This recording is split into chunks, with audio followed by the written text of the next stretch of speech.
Hello అండి అందరికీ. Wife of Surya part 105.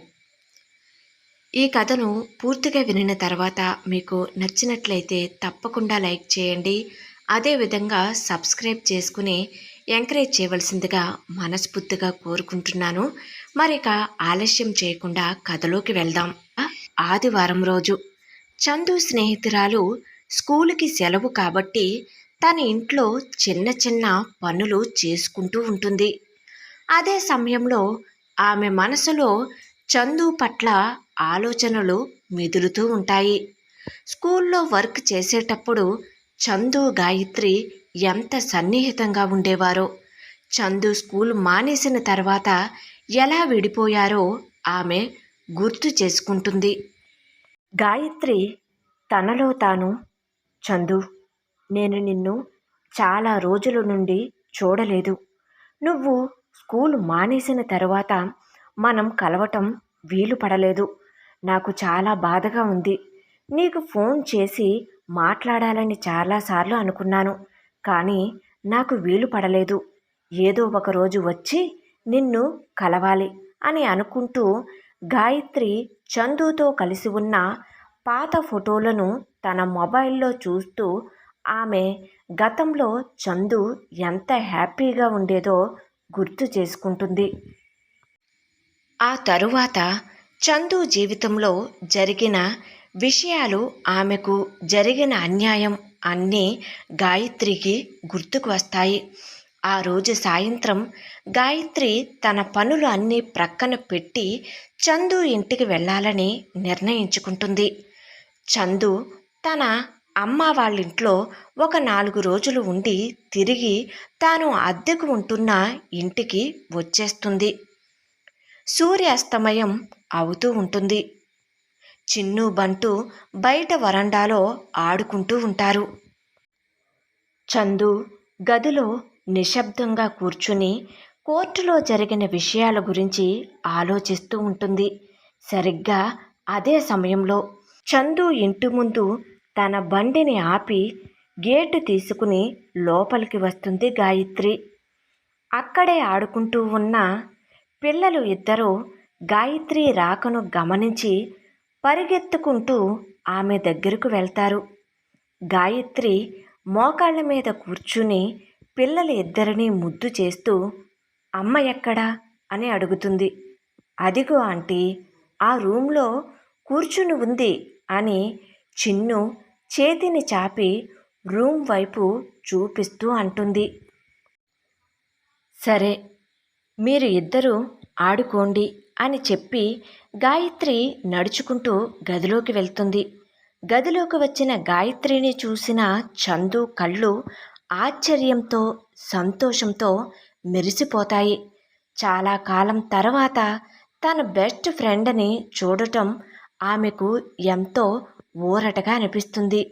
కూర్చుని ఉన్న చందు వెంటనే పైకి లేచి గాయత్రి అంటూ ఆమె దగ్గరికి వెళ్ళి కౌగిలించుకుంటూ, గాయత్రి, నువ్వేనా? ఎంత కాలమైందే నిన్ను చూసి. ఎందుకే ఒక్కసారి కూడా నన్ను కలవటానికి రాలేదు?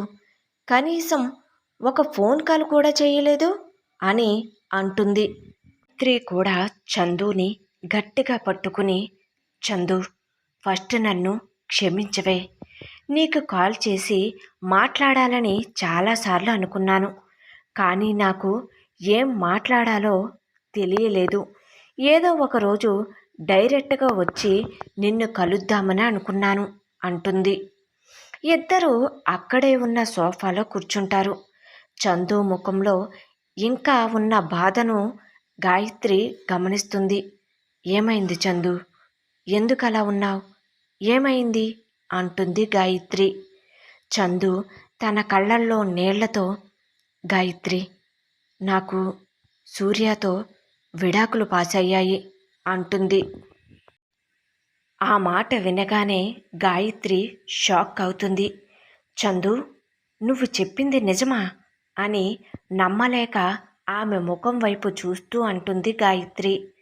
చందు కళ్ళల్లో ఉన్న కన్నీళ్లు, గొంతులోని బాధ ఆమెకు జరిగిన విషయాన్ని స్పష్టం చేస్తాయి. ఎందుకే చందు? అసలు ఏం జరిగింది? అంటుంది గాయత్రి తెలుసుకోవాలనే ఆతృతతో. చందు తాను అనుభవించిన మానసిక వేదన, సూర్య కుటుంబం పెట్టిన వేధింపులు, కోర్టులో జరిగిన విచారణ, నవీన్ చేసిన సహాయం అన్నీ గాయత్రికి వివరంగా చెబుతుంది. తాను భరణం వద్దని చెప్పినా చివరికి కోర్టు ఆదేశాలతో ఎలా తీసుకుందో కూడా వివరంగా చెబుతుంది చందు. చందు వేదనతో, గాయత్రి, నా జీవితాన్ని, నా పిల్లల జీవితాలను కేవలం 10 లక్షల రూపాయలకు విలువ కట్టారే అంటుంది. చందు మాటలకు గాయత్రి చాలా బాధపడుతుంది.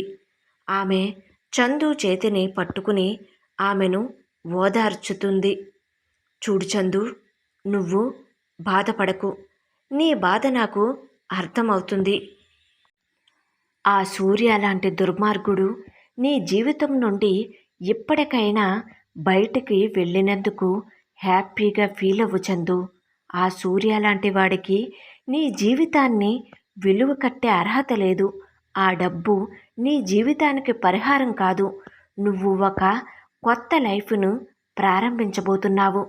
అది నీ హక్కు చందు అంటూ స్నేహితురాలికి ధైర్యాన్ని చెబుతుంది గాయత్రి. కొంతసేపు ఇద్దరూ నిశ్శబ్దంగా కూర్చుంటారు. చందు మనసులో ఉన్న బాధను గాయత్రి బాగా అర్థం చేసుకుంటుంది. ఇంకేంటి గాయత్రి అంటుంది చందు. గాయత్రి కూడా తన బాధను గురించి మాట్లాడటానికి సిద్ధమవుతుంది. గాయత్రి నిట్టూరుస్తూ, సరేలే చందు, నా గురించి నేను ఎందుకు చెప్పాలి? నీ జీవితం నాకు ఒక పాఠం అంటుంది.